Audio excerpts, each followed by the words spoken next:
सर्वांना नमस्कार. बसवेश्वर भाग 2. अनुभव मंडप. कल्याणला येण्यापूर्वीच बसवांनांच्या मनात स्वतःच्या आध्यात्मिक उन्नतीसंबंधी योजना होत्याच. समाजाच्या सद्यस्थितीचे त्यांनी अगदी जवळून निरीक्षण केले होते. त्यांनी पाहिले की मानव समाज उच्च नीचतेच्या भावनेने किडलेला आहे. त्यात निरर्थक कर्मकांडांचे स्तोम माजले आहे. खरा धर्म नाहीसा झाल्यासारखाच झाला आहे किंवा निद्रिस्त आहे. खऱ्या भक्तीचा आणि शुद्धाचरणाचा सुद्धा समाजाला विसर पडला आहे. धार्मिक शिक्षण ही समाजातील काही विशिष्ट वर्गीय लोकांची मक्तेदारी झाली आहे. बहुजन समाज ह्या धार्मिक शिक्षणास वंचित झाला आहे. या तत्कालीन स्थितीच्या निरीक्षणाबरोबरच बसवांनांच्या मनात खऱ्या धर्माची रूपरेखा स्पष्ट झाली. बसवांनांच्या दृष्टीने सर्वांशी समानतेने वागणे हाच खरा धर्म होता. ह्या उद्देशानेच त्यांनी अनुभव मंडप ही संस्था स्थापन केली. या संस्थेत प्रवेश घेण्यास कोणासही मनाई नव्हती. स्त्रियांना सुद्धा संस्थेचे सभासद बनता येत होते. वर्णभेद, जातीभेद हे प्रवेशातील अडथळे संस्थेत नव्हते.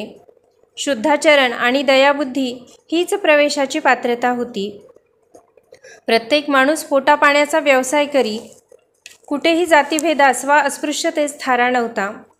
लवकरच अनुभव मंडप ही संस्था लोकप्रिय झाली. कर्नाटकाच्या आणि भारताच्याही कानाकोपऱ्यातून निरनिराळे लोक कल्याणला आले आणि ह्या संस्थेचे सभासद बनले. त्या सगळ्या भक्तांच्या खाण्यापिण्याची सोय आणि पूजेला लागणारे साहित्य बसवांनांच्या घरून पुरविले जात होते. बसवांनांची नातेवाईक मंडळी, बसवांनांची पत्नी, आणखी काही भक्तगण अनुभव मंडप आणि महामने मोठे घर ह्या संस्थांची व्यवस्था पाहत असत. अनुभव मंडपात आध्यात्मिक व धार्मिक बाबींवर चर्चा होई. अनुभव मंडपाची कीर्ती ऐकून सभासदांची संख्या दिवसेंदिवस वाढू लागली. बसवांनांचा उत्कर्ष त्यांचा मत्सर करणाऱ्या दरबारी मंडळींना सहन झाला नाही. त्यांनी राजाचे कान भरण्यास सुरुवात केली. त्यांनी राजाला सांगितले की आपल्या खजिन्याचा बसवांना दुरुपयोग करीत आहेत. स्वतःच्या शैवपंथीय शिष्यांना खाऊ पिऊ घालण्यासाठी लागणारा खर्च बसवांना आपल्या राज्याच्या खजिन्यातूनच करीत आहेत. राजाला खरे ते जाणून घ्यायचे होते. त्यामुळे बिज्जलाने बसवांनाच त्यासंबंधी विचारले. बसवांनांनी स्पष्टच सांगितले, हे राजन, महामनेचा खर्च भक्तांच्या कमाईवर चालतो. मी शिवभक्त आहे. मला दुसऱ्याचा पैसा चालत नाही. आपणास जर माझा संशय येत असेल तर मी आपल्या पदाचा राजीनामा द्यायला तयार आहे. पण तत्पूर्वी त्याची सर्व शहानिशा व्हावी. खजिन्याचा सर्व हिशेब आत्ताच तपासला जावा अशी माझी इच्छा आहे. बिज्जलाने स्वतःच सर्व हिशेब तपासला. त्यात कुठेही एक पैशाचा सुद्धा घोटाळा आढळला नाही. राजाने बसवांनांना झालेल्या मनस्तापाबद्दल दिलगिरी व्यक्त केली व बसवांनांनी राजीनामा देऊ नये अशी विनंती केली. मत्सरी लोकांचा डाव फसला. उलट मत्सरी करणाऱ्या लोकांनी केलेल्या खोट्या आरोपांमुळे बसवांनांची निखालस प्रामाणिकता सिद्ध झाली. परिणामी बसवांनांची कीर्ती अधिक वाढली. बलदेवांच्या मृत्यूनंतर बिज्जलाने बसवांनांना मंत्री बनविले. हेही पद बसवांनांनी मोठ्या कुशलतेने सांभाळले. ह्या पदावरही बसवांनांनी आपल्या कार्यकौशल्य दाखवून दिले. एवढ्या मोठ्या पदावर असतानासुद्धा ते अत्यंत निगर्वी होते. बसवांना म्हणजे साधी राहणी व उच्च विचारसरणी याचे जणू प्रतीकच. ते अत्यंत सौजन्यशील होते. सामान्य माणसांशी सुद्धा ते नम्रतेने वागत. ते न्यायाच्या बाबतीत निर्भीड व पक्के होते.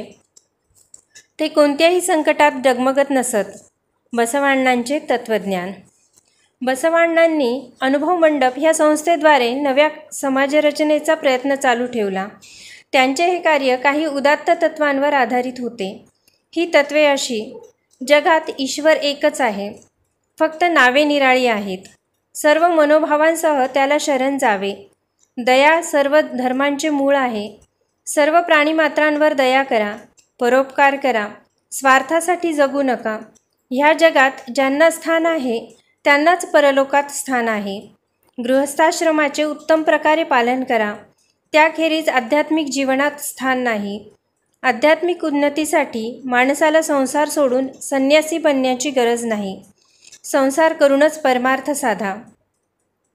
मी असे केले, मी तसे केले ह्याचा गर्व माणसाने करू नये.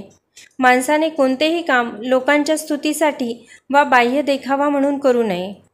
खऱ्या भक्तिभावाने आंतरिक प्रेरणेनेच करावे. माणसाने आपल्या जीवनात खरी भक्ती आणि सदाचार यांना स्थान द्यावे. माणसाने अंतर्बाह्य शुद्ध व निर्मळ जीवन जगावे. निव्वळ रूढींचे व धर्मविधींचे पालन यापेक्षा शुद्ध मन असणे हेच अधिक महत्त्वाचे आहे. प्रत्येक माणसाला धार्मिक जीवन जगण्याची समान संधी मिळावी. त्या धार्मिक जीवनात जन्म, जातपात, धंदा, स्त्री पुरुष म्हणून भेदभाव केला जाऊ नये. जिभेचे लाड पुरविण्यासाठी माणसाने खाऊ पिऊ नये.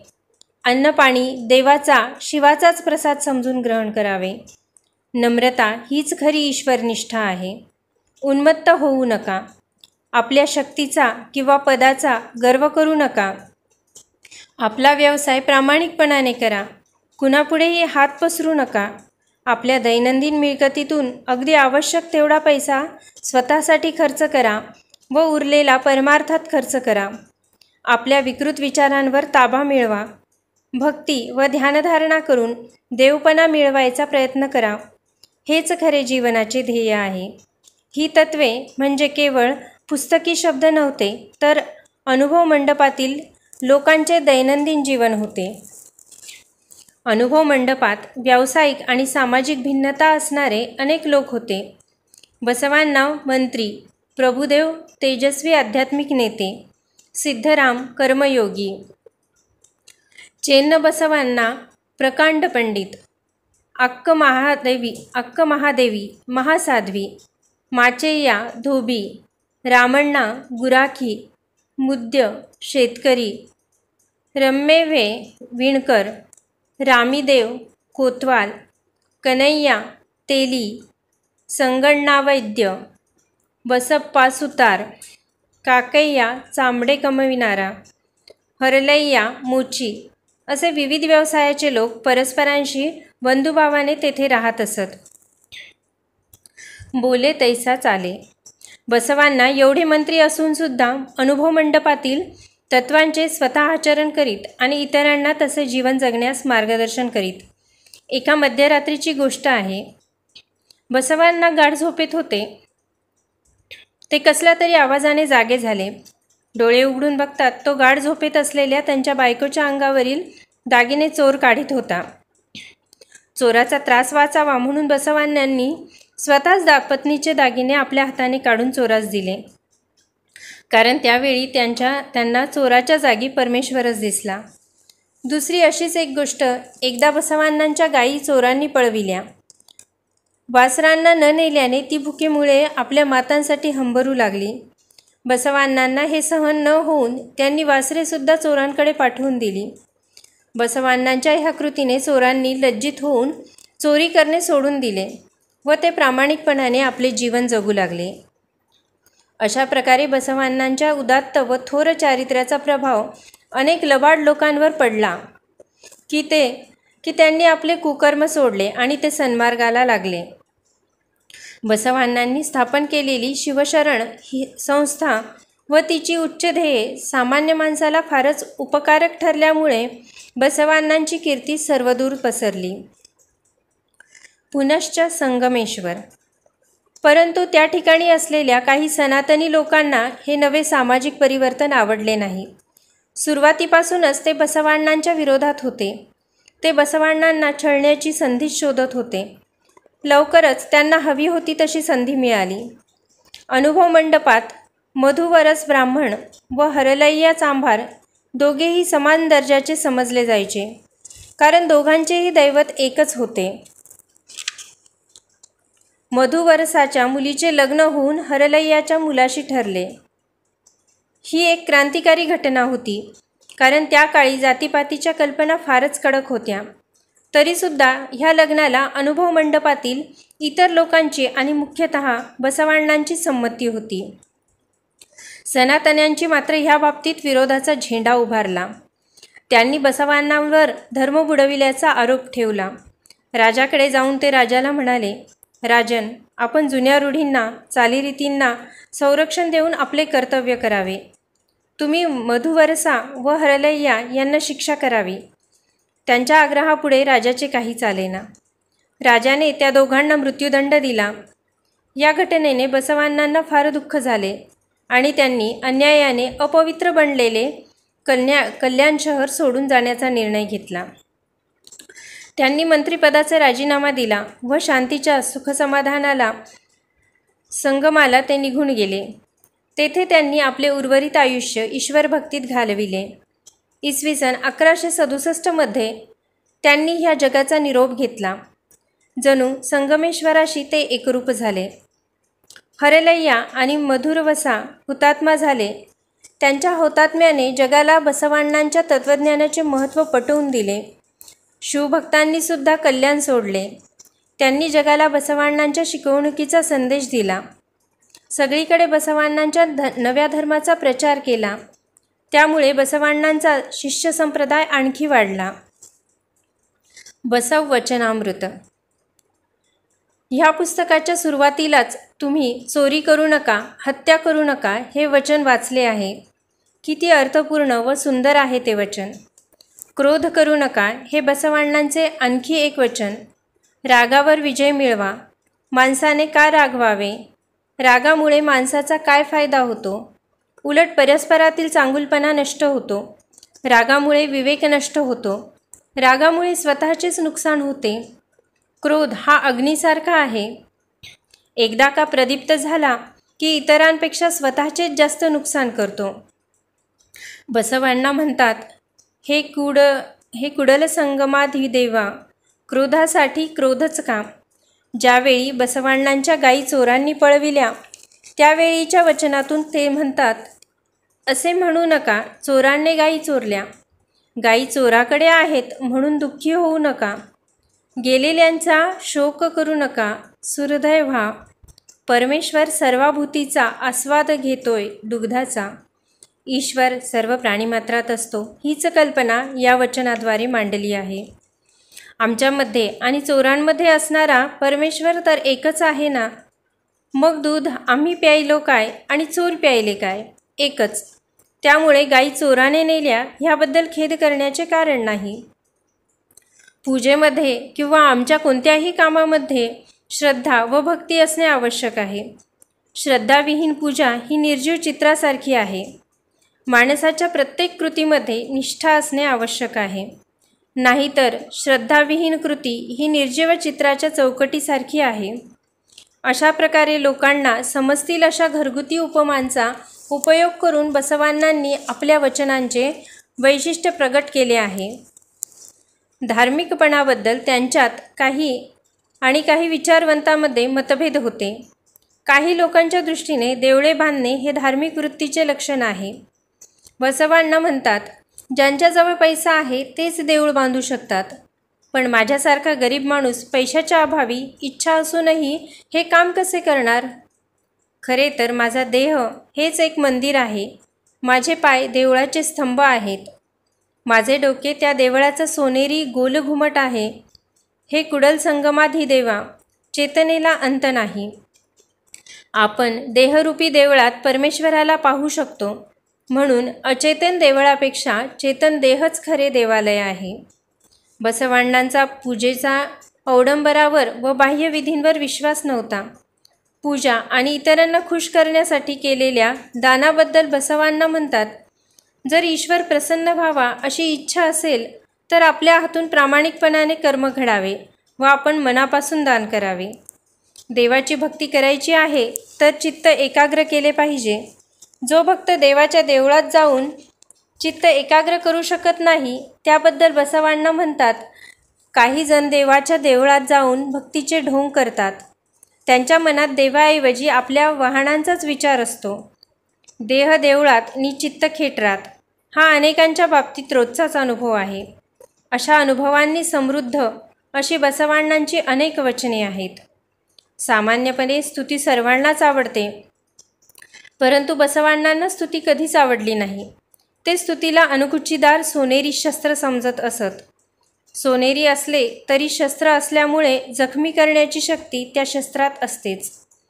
सोनेरी सुरीने वार केला तर शरीर जखमी होणारच, म्हणूनच ते म्हणायचे, हे देवा, जर तू माझ्यावर कृपा करणार असलास तर या स्तुती पाठकांपासून मला वाचव.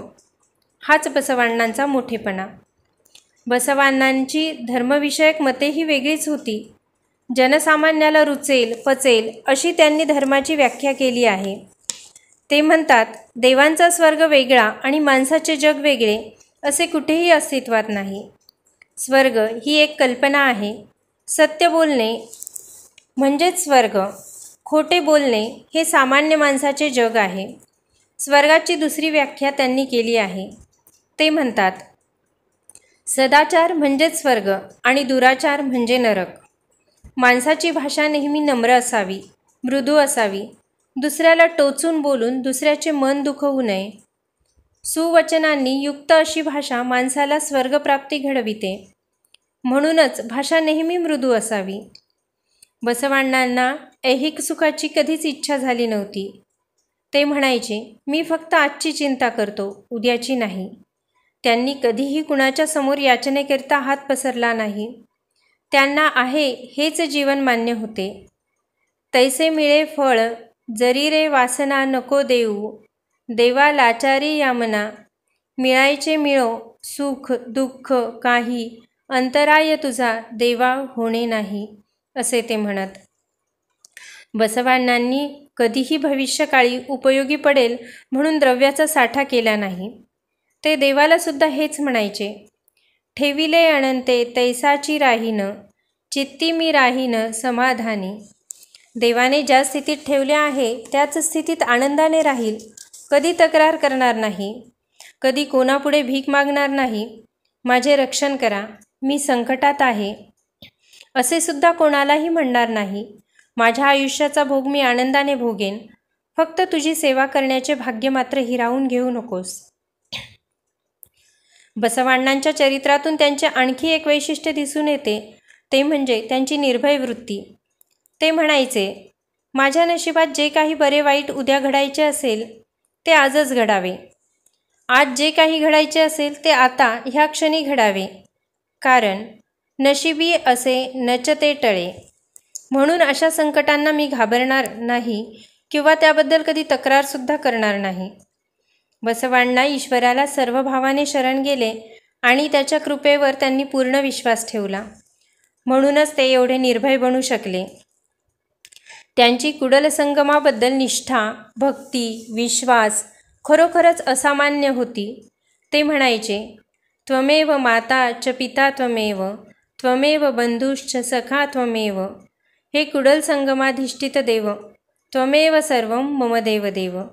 हे कुडल संगमाधिदेवा, तूच माझी माता, तूच माझा पिता आहेस, तूच माझा बंधू व तूच माझा मित्रही आहेस. तूच माझा सगळा सोयरा, सर्व काही तूच आहेस. तुझ्याशिवाय मला दुसरा कोणीही त्राता नाही, मला वाली नाही. तूच मला तार किंवा तूच मला मार, माझा सर्व भार तुझ्यावर आहे. देह जाओ अथवा राहो, कुडल संगमी दृढ भावो. हीच माझ्या जीवनातील श्रद्धा आहे. त्यामुळे माझे भले बुरे करणे तुझ्याच हातात आहे. अन्यथा शरणम नास्ती, त्वमेव शरणम मम. अशी दृढ श्रद्धा बाळगणारे बसवाण्णा ईश्वरमय झाले होते. त्यांना सर्व वस्तूंमध्ये ईश्वर भरलेला दिसे. शेवटी स्वानुभवाच्या जोरावर त्यांच्या लक्षात आले की सर्व विश्वाला व्यापणारा परमेश्वर त्यांच्या हृदयातच आहे. जळी, स्थळी, काष्टी व पाषाणी ईश्वरच दिसावा अशी बसवाण्णांची अवस्था झाली. ते ईश्वरमय झाले. त्यांच्या लिखाणातून तर जणू ईश्वरभक्तीच ओसंडत होती.